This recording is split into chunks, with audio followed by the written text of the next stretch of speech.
mendengarkan podcast ini. Saudaraku sekalian, tidak ada orang yang lebih beruntung, tidak ada orang yang lebih kaya, tidak ada orang yang lebih terhormat dari orang yang menemukan Tuhan. Orang yang menemukan Tuhan itu orang yang paling terhormat, paling kaya, paling bahagia, saudaraku.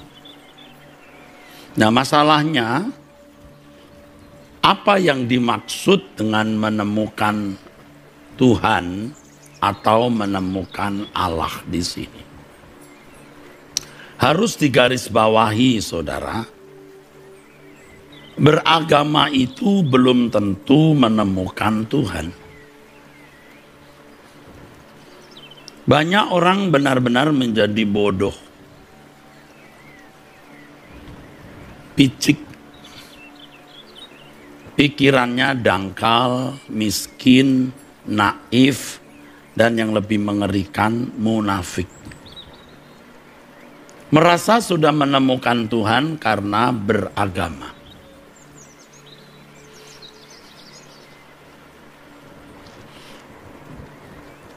Demikian pula dengan orang-orang yang merasa sudah menemukan Tuhan karena bisa berteologia, memiliki ilmu tentang Tuhan.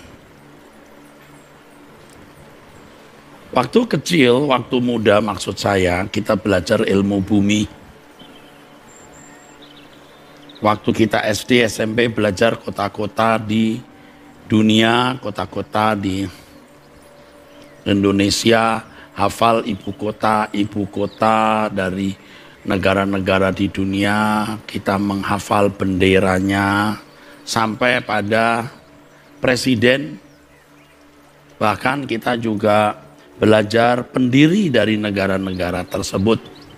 Dan kalau kita belajar tentang geografi, kita belajar mengenai sejarah, kita memiliki ilmu pengetahuan tentang suatu wilayah, sejarah wilayah tersebut, dan berbagai pernik-perniknya. Tetapi bukan berarti kita sudah benar-benar mengalami wilayah tersebut.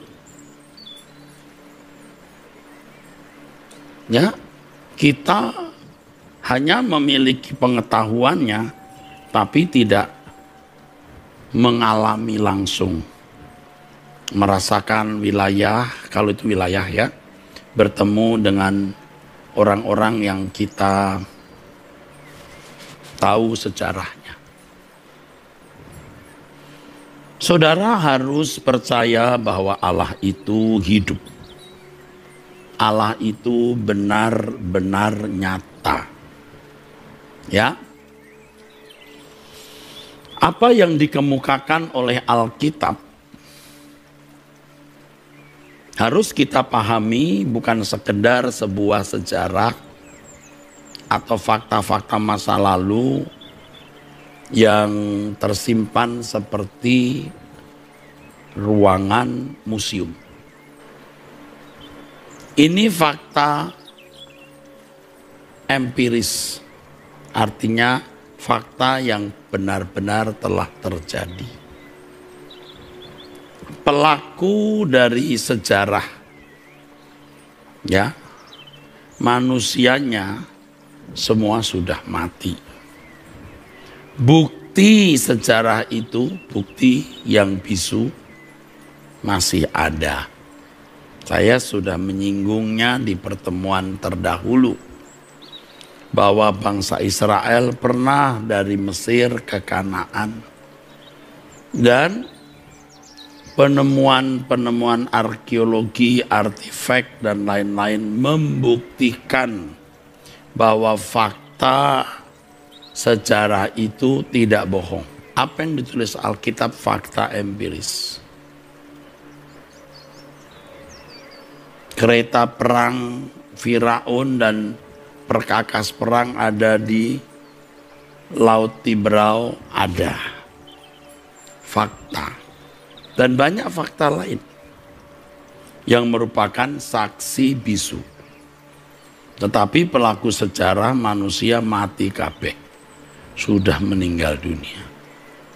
Tetapi Allah yang menciptakan langit dan bumi, yang hadir dalam perjalanan sejarah,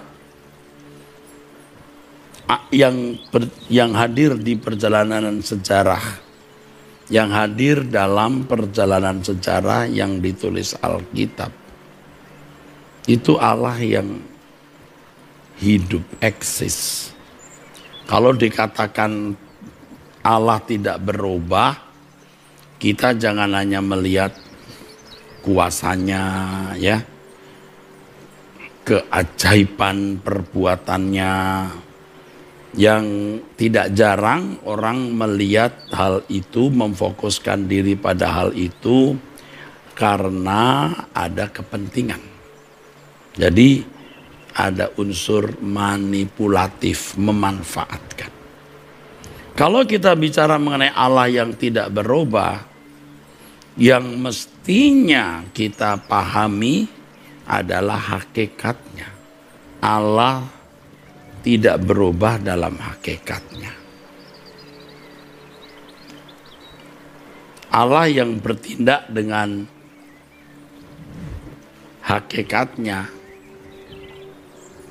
di mana ada tatanan dan sifat-sifat Allah, itu tidak berubah. Jadi sebagaimana manusia masa lalu mengalami Allah, manusia hari ini juga bisa mengalami Allah. Mestinya, harusnya juga mengalami Allah. Memang kasusnya bisa berbeda, tetapi manusia pasti persoalannya tidak jauh-jauh secara esensial, substansial, pasti menyangkut pemenuhan kebutuhan jasmani, keterancaman dari bahaya, ya sekitar itu. Nah, di Perjanjian Baru lebih luar biasa karena manusia harus mempersoalkan nasib kekalnya, ya, destiny, ya, keadaannya di keabadian. Saudara, minggu lalu saya bicara mengenai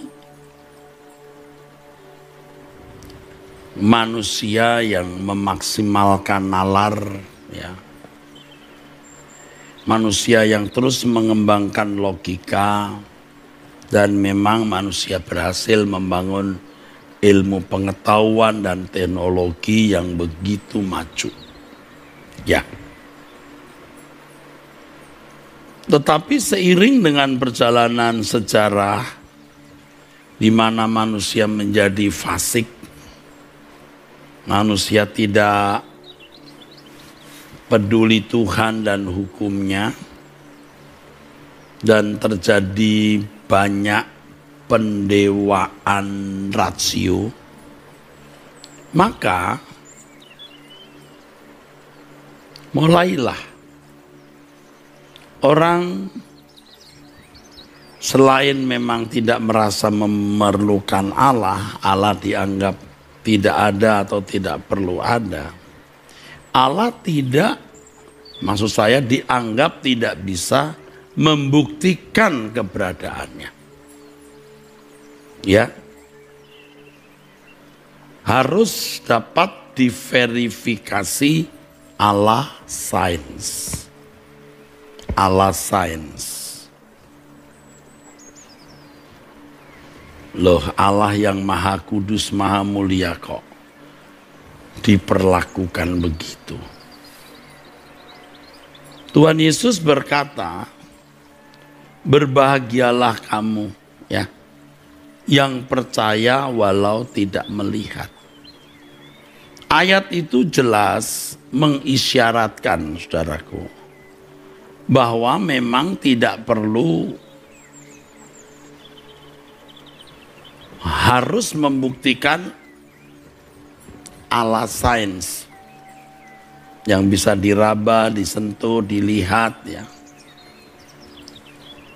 Berbahagialah mereka yang tidak melihat namun percaya. Yohanes 20 ayat 29.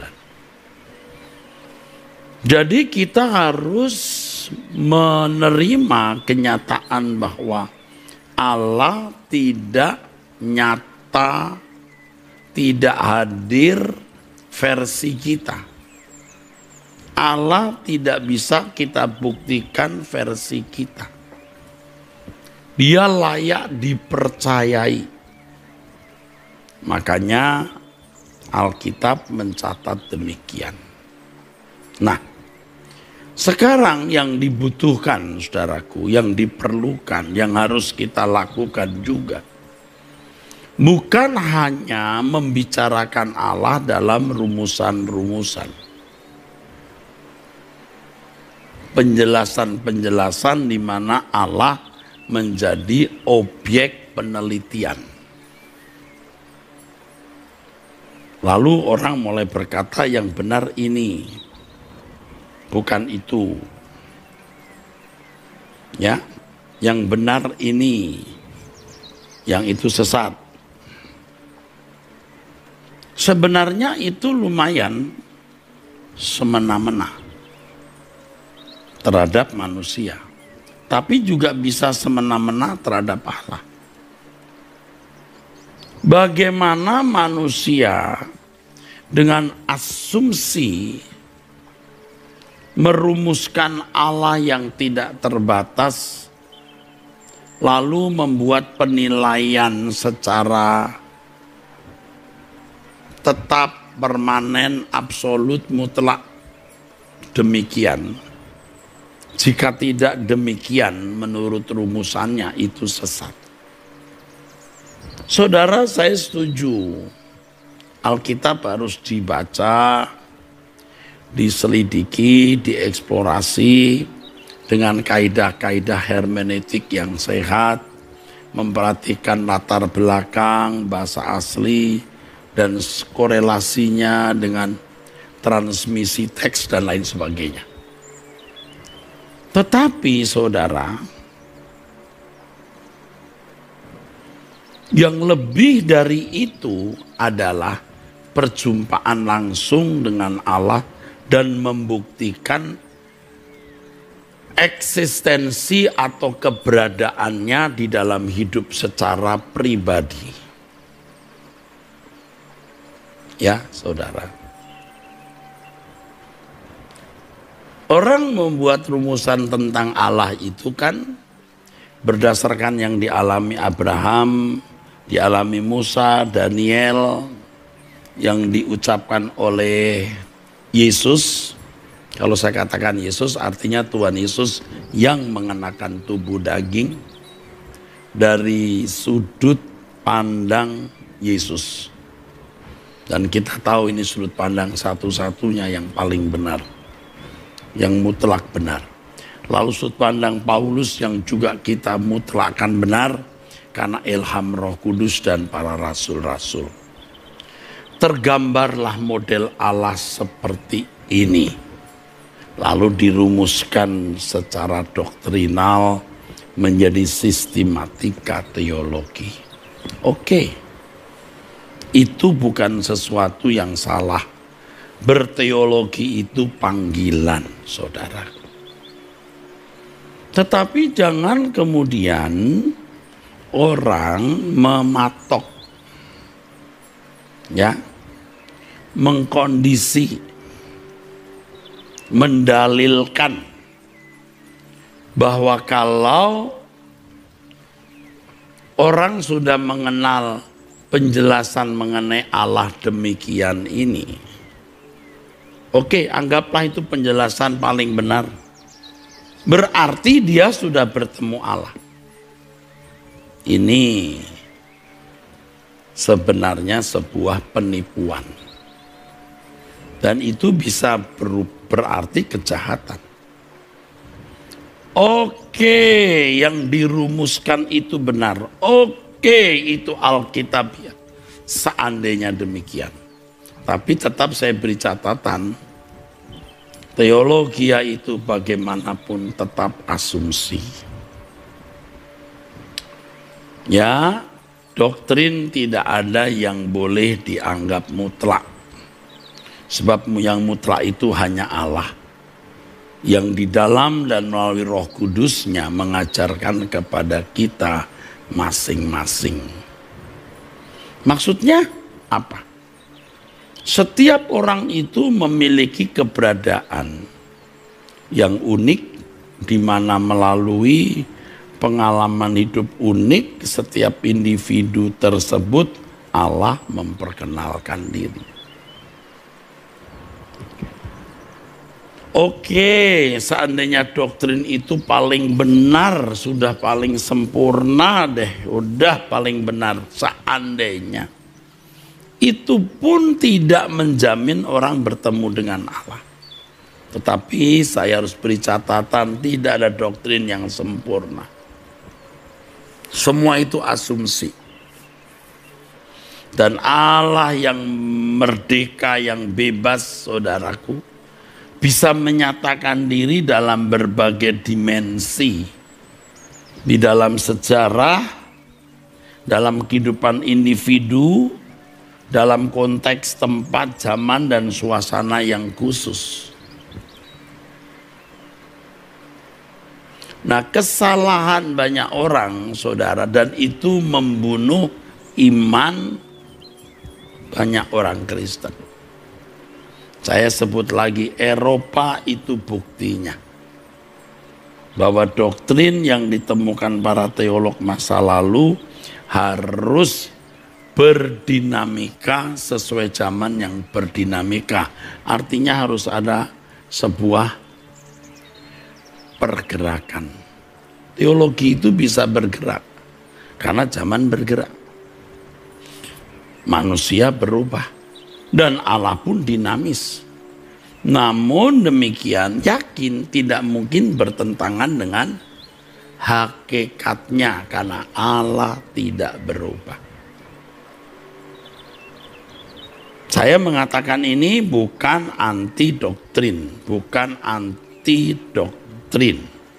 tetapi jangan mensakralkan doktrin seakan-akan doktrin itu segala-galanya. Kalau sudah merasa punya satu doktrin yang didukung oleh teolog masa lalu, dia merasa sudah benar, yang lain sesat dan bidat. Itu pikiran yang sangat naif. Dan di dunia kita hari ini, hal tersebut betul-betul tidak beradab. Karena dunia berubah terus, saudaraku. Saudara, kalau melihat sejarah bagaimana Galileo dibunuh itu, ya kan? Berani mengatakan bumi tidak bulat, dibunuh. Ternyata bumi bulat.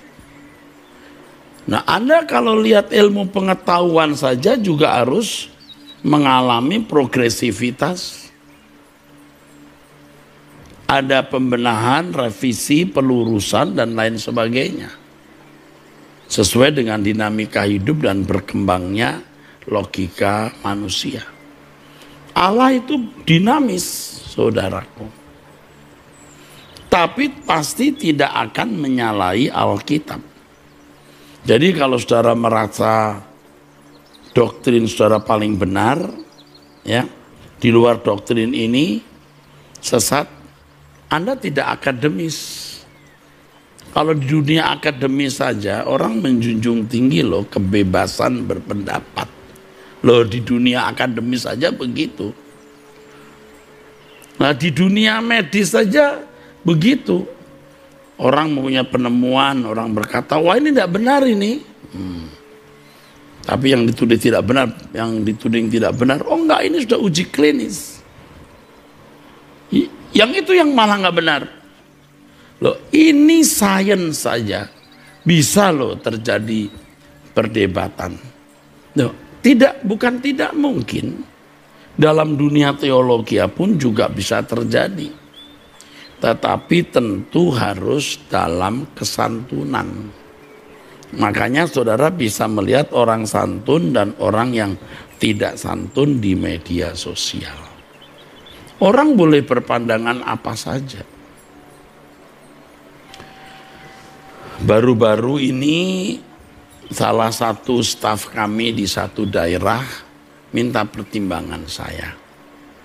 Pak, kami diminta menandatangani satu fakta untuk menyatakan ajaran A itu sesat. Saya perintahkan jangan tanda tangan.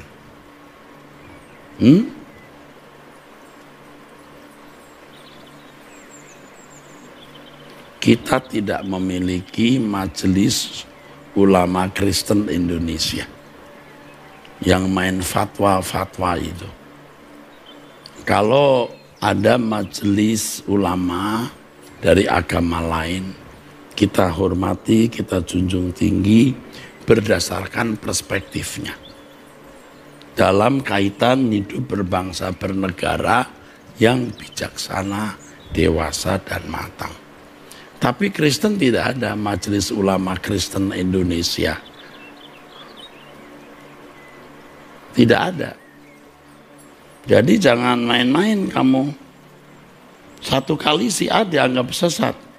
Seperti sejarah gereja, si A dianggap sesat.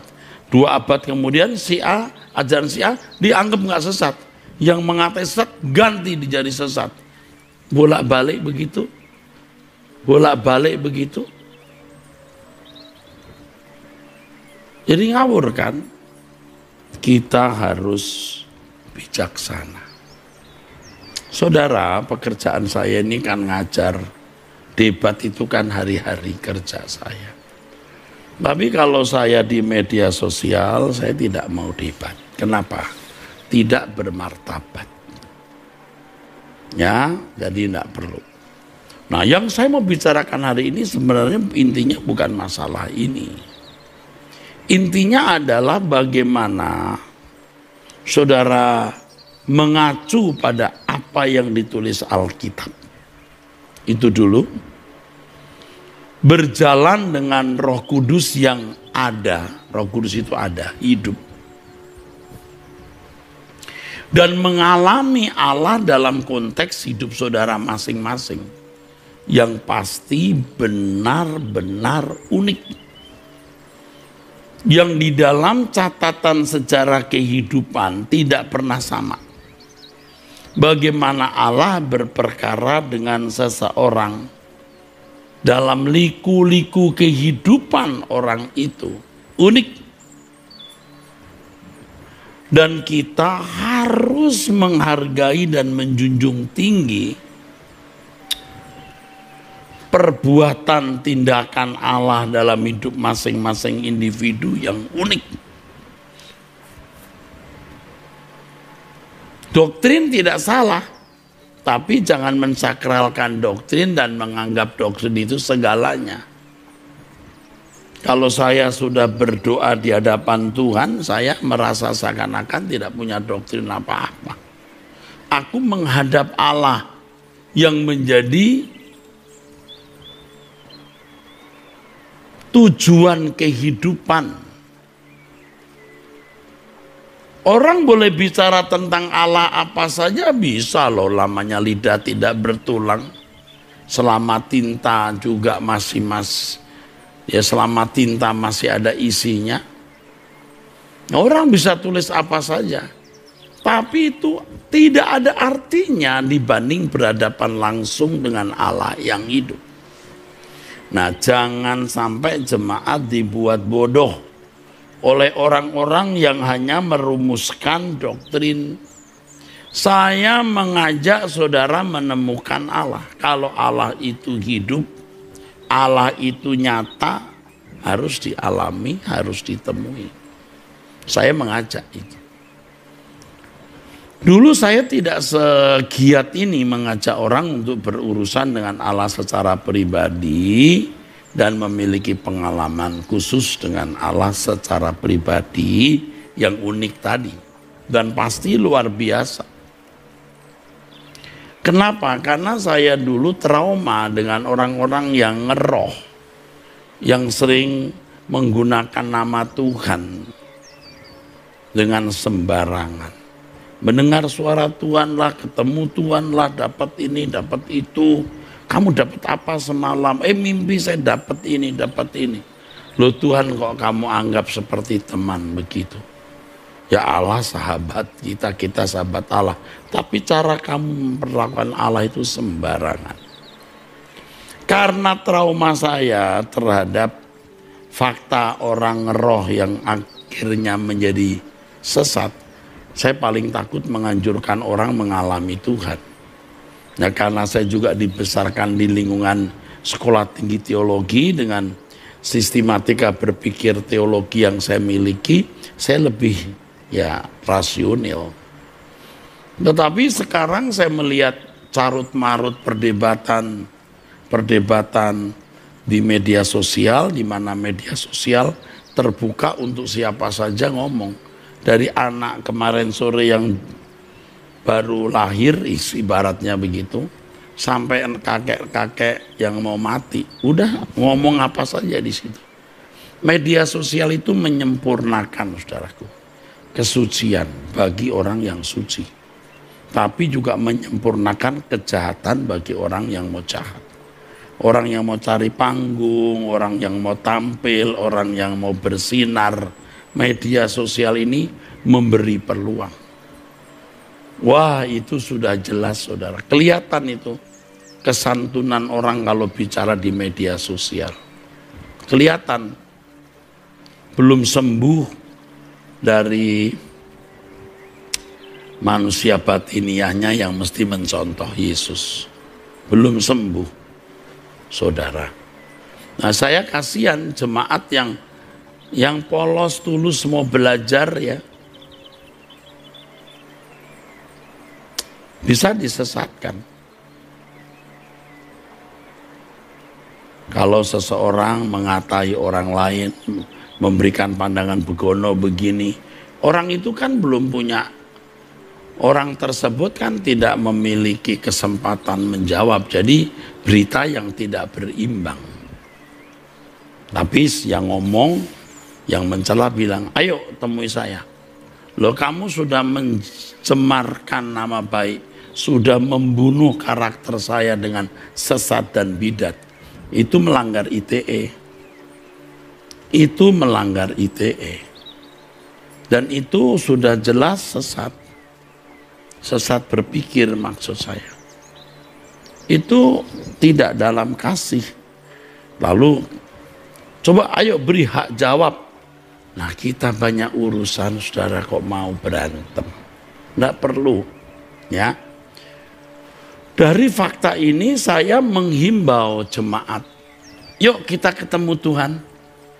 Udah, kamu pun juga tidak saya paksa mempercayai saya. Serius. Serius. Anda tidak saya paksa mempercayai saya. Tidak saya paksa masuk ke dalam organisasi gereja saya, GSKI. Bahkan saya sudah memberi nasihat kepada para pendeta GSKI, jangan tarik-tarik lagi gereja lain. Jangan. Ya, kita cukuplah segini, yang penting kita mewarnai dunia melalui khotbah-khotbah kita di media sosial, bisa. Asal kita santun, ya. Udah. Jadi Pak Joni Kilapong yang pergi ke Rote, ke Sabu, ya juga membawa bingkisan uang tunai kepada pendeta-pendeta. Ada yang menolak dan berkata ini politiknya Erastus. Loh, politik apa loh? Lo ngaku nggak kenal kamu sopo. Kamu masuk anggota GSKI juga untungku opo lah, tambang repotin loh. Lo dikasih kok politik. Aduh. Itu loh, kok bisa lo mikir gitu loh, saudara kan lagi susah. Kita kirim seng belasan ribu. Kita kirim baju, kita kirim selimut. Sekali pergi itu 12 ton, saudara. Dari Jakarta itu dulu pertama 1 ton, berikutnya berapa? 6 ton ya. Lalu dari sana sendiri itu juga beli barang-barang di sana 12 ton. Pakai kapal, dan tentu pemerintah ikut membantu membawa barang-barang itu. Lalu barang-barang itu kami beri ke bupati yang bagi. Memang sebagian ada yang dibagi kita, tapi ada Bapak Bupati yang membagi. Ya ada loh orang bilang jangan terima loh itu Pak Eras berpolitik. Politik apa? Aku ini partai apa sih kok pakai politik? Aduh. Lalu kamu kalau masuk anggota GSK itu untungku apa? Nggak ada untungnya loh. Aduh. Kita itu sudah yang penting itu khotbah ya, memberitakan firman. Bahkan kalau masih online seperti ini nggak ada offline pun nggak masalah. Yang penting saudara jadi gereja Tuhan yang layak dipertemukan dengan mempelai Tuhan Yesus. Memang sumbangan kita tidak banyak, tapi paling tidak setiap pendeta dapat 500.000. Tapi kalau sekian ribu itu jadi ratusan juta, bukan miliar. Ya nggak apa-apa, ini bukan mau nunjukin, dah. Ini juga uang kolektor saudara kok, sebagian, ya. Bukan uang saya kok, saudara kok. Dan saya sudah sampaikan bahwa pemulihan NTT NTB itu kan tidak dalam 1 bulan 2 bulan, tetap tolong diperhatikan. Bukan politik, aduh. Kita itu ingin semua saudara mengenal Tuhan, menemukan Tuhan. Nah, yang ini tidak bisa dijelaskan secara sempurna. Ini rahasia kehidupan pribadi. Bagaimana Tuhan menuntun kita, jangan memilih itu, pilihlah ini. Melangkahlah ke sana, nasihati mertuamu, diem jangan balas ngomong. Banyak hal. Di situ kita menemukan pembuktian Allah hidup yang menuntun jalan kita. Belum lagi waktu kita doa pribadi, ada pengalaman-pengalaman adikodrati atau spektakuler atau di luar kodrat. Sebab Allah memang Allah yang memiliki ya yang multidimensional, saudaraku, yang transenden, saudara. Tapi kita bisa mengalami. Nah, sekarang ini kan juga saya terus belajar, saudara. Saya belum puas, saya tidak mau berhenti sampai di sini. Kalau engkau benar-benar hidup ya Tuhan, tuntun aku minta bagaimana aku bisa membunuh semua monster dalam dagingku. Bagaimana aku bisa mengambil keputusan yang selalu tepat, tidak ada yang dirugikan, tidak ada yang dilukai. Bagaimana aku menggunakan setiap kata itu tepat. Loh, kadang-kadang kita cermot salah. Gampang. Tapi Tuhan pimpinlah aku. Banyak pengalaman-pengalaman di mana seseorang bisa menemukan Tuhan. Melalui baca buku, betul. Dengar khotbah begini, ya Anda mendapat insight, inspirasi. Tetapi coba temui Tuhan. Maka saudara, karena hal ini hal yang paling mengerikan bagi setan, maka orang paling sukar berdoa. Gak usah 1 jam, 15 menit itu seperti layang-layang putus. Betul, 15 menit sudah goyang-goyang sana sini, begitu. Lalu menit ke-16 seperti pagar ambruk. Gerubyuk. Kok bisa gitu? Lah memang paling sulit itu berdoa. Makanya kalau saudara saja berdoa tiap pagi jam 5, itu jam 5 kurang 20 loh saya sudah mulai. 1 jam 1/4 loh. Wah, orang bilang saya nggak bisa Pak. Ya udah, nggak usah ya. Nggak usah sampai mati kamu nggak usah berdoa pagi. Nanti begitu ketemu Tuhan, baru nyesel.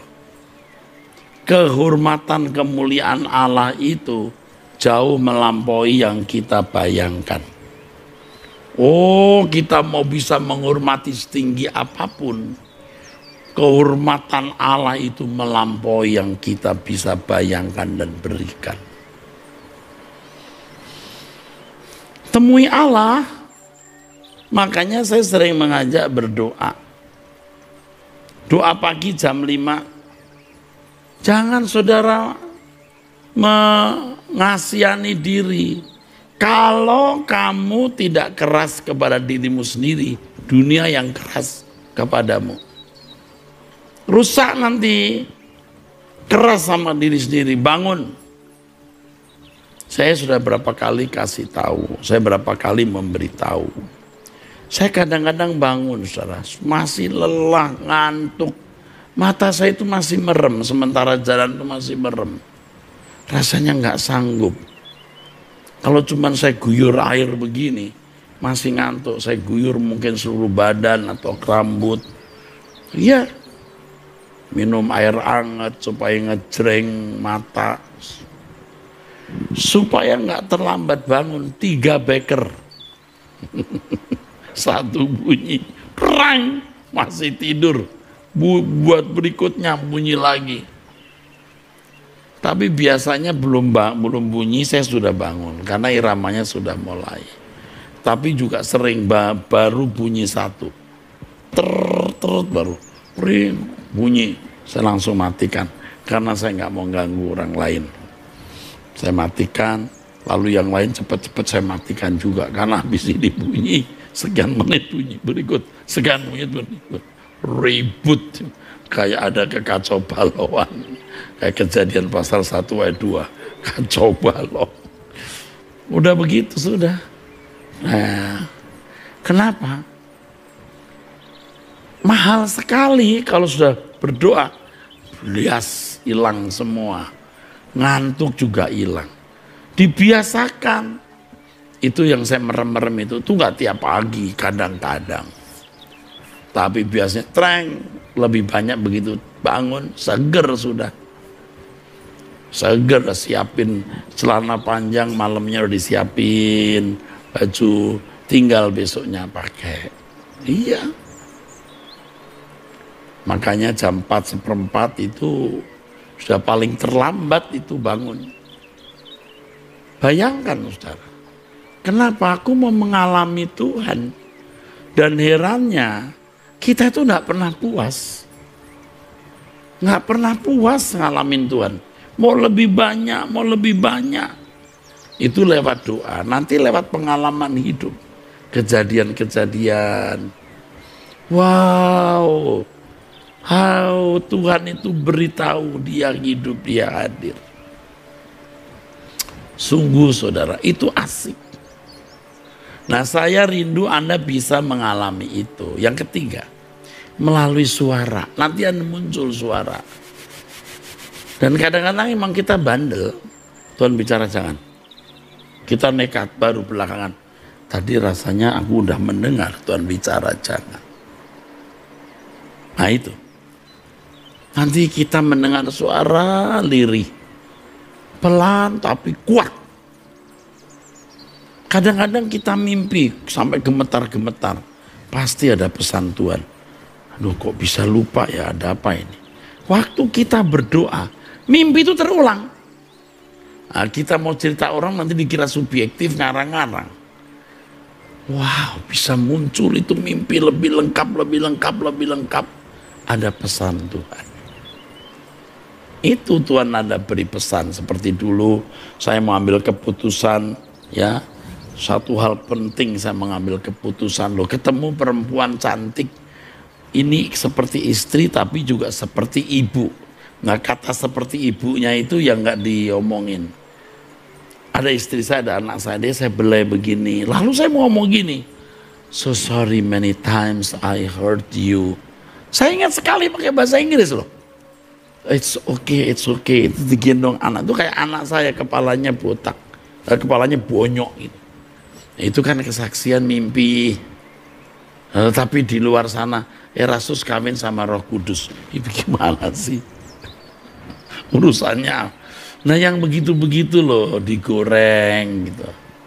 Maksudnya ini pekerjaan ini belum selesai, kamu ambil saja, perbaiki, ibarat anak ini masih kanak-kanak, cara berpikirnya salah, kira-kira gitu.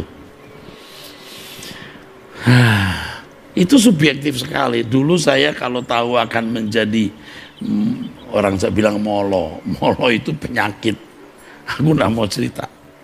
Tapi kan ceritanya itu sudah selesai khotbah, saya berdiri depan jemaat, saya masih ingat di depan jemaat, masih offline waktu itu, on site ya. Saya ngomongnya mau tutup khotbah, saudara begini, udah. Waduh, Pak Eras kawin dengan Roh Kudus. Makanya baru-baru ini ada seorang datang ke saya berkata, Pak, teman saya Pak, orang tinggi loh Pak, punya bintang dia. Pejabat dia bilang, hati-hati loh dengan Erastus, dia sesat. Wah, ini yang diomongin ini. Orang yang sudah saya bina juga sekian tahun. Dia bilang, kamu bintang 1 saya nggak takut. Kamu salah. Dari ribut sampai didamaikan. Saya bilang, udahlah Pak. Ya. Ditanya, kamu pernah dengar khotbahnya enggak? Enggak. Jangan ngomong lu enggak kok. Bagaimana? Saya menganjurkan Anda mengalami Tuhan. Nanti lewat mimpi. Ya.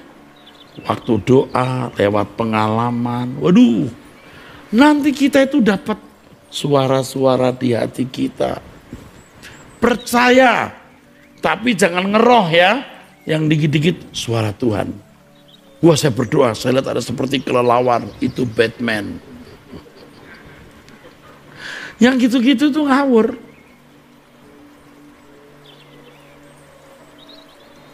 Aduh, habis nonton film Joker, terus berdoa, waduh Tuhan, wah besoknya, aku dapat dari Tuhan loh ada Joker. Kamu habis nonton film, jangan begitu. Lalu saudara tahu, hebat Tuhan itu luar biasa saudara. Di dalam kehidupan kita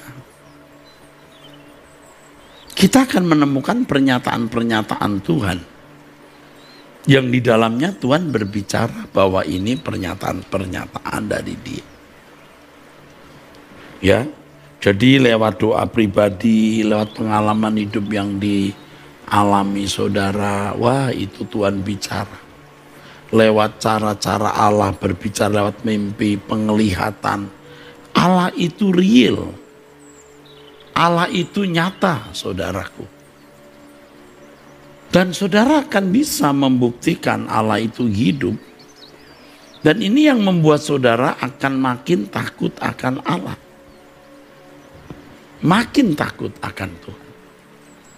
Seperti yang saya beritahukan pada waktu yang lalu, kita bisa menghormati Allah lebih dari waktu-waktu yang lalu. Kita rela membela pekerjaan Tuhan tanpa batas. Saudara, tulus saya bicara ya, tulus nih. Saudara tidak harus percaya saya nggak paksa. Nuranimu saja yang bicara orang ini bisa dipercaya tidak. Ya, saya sudah banyak mengalami pergumulan, aduh susah hati, aduh bukan hanya bullying tapi juga aduh pengkhianatan dan lain-lain. Suka nyimpen, aduh Tuhan kalau aku salah beritahu di mana salahku supaya aku tidak melukai siapapun. Ya, Anda tidak harus percaya saya juga bukan orang sempurna. Mosok nggak ada salah, ya mesti ada lah. Saya mesti ada salahnya. Nggak mungkin lah saya nggak punya salah, ada lah. Tapi ke depan kita kan tidak mau membuat salah, tidak mau melukai orang, kan gitu saudaraku. Nggak mungkin lah saya nggak salah. Dari sekian ratus ribu, jangan-jangan 100 ribu kata kalimat, adalah yang salah, mesti. Ya minta ampun, minta maaf, kita berubah. Nggak mungkin lah kita sempurna, tapi ke depan kita mau sempurna, kita mau hidup berkenan di hadapan Tuhan. Kita tidak mau bersalah di hadapan Tuhan. Mau makin suci, makin berkenan di hadapan Allah. Begitu saudaraku. Aduh, saya rindu saudara-saudara kita itu berubah. Ya, kalau selama ini ada kata ucapan saya yang salah, sikap, tindakan, keputusanku yang keliru, ya saya mohon maaf. Jangan mengkultuskan saya juga. Tolong jangan. Hanya Allah yang layak dipuji dan temui dia. Alami Tuhan. Tangkap suaranya. Dan tanyakan juga gereja mana yang patut saudara kunjungi. Pendeta mana yang patut menjadi juru bicara Tuhan? Tanya, Tuhan pasti menjawab. Ya, oke, ini hari Selasa ya, puji Tuhan. Nanti hari Rabu Pendeta Sutardi akan khotbah besok jam 6 ya. Temanya bagus sekali. Dan jangan lupa jam 5 pagi kita berdoa. Jangan malas, nanti akan menjadi irama saudara, irama yang tidak akan pernah luput di ujung manapun Anda bangun pagi. Betul, pertemuan dan perjumpaan dengan Tuhan itu bukan kewajiban, tapi kebutuhan. Alami Tuhan yang hidup, sampai saudara benar-benar bukan hanya yakin Allah itu ada, tapi mengalami Allah itu ada. Amin.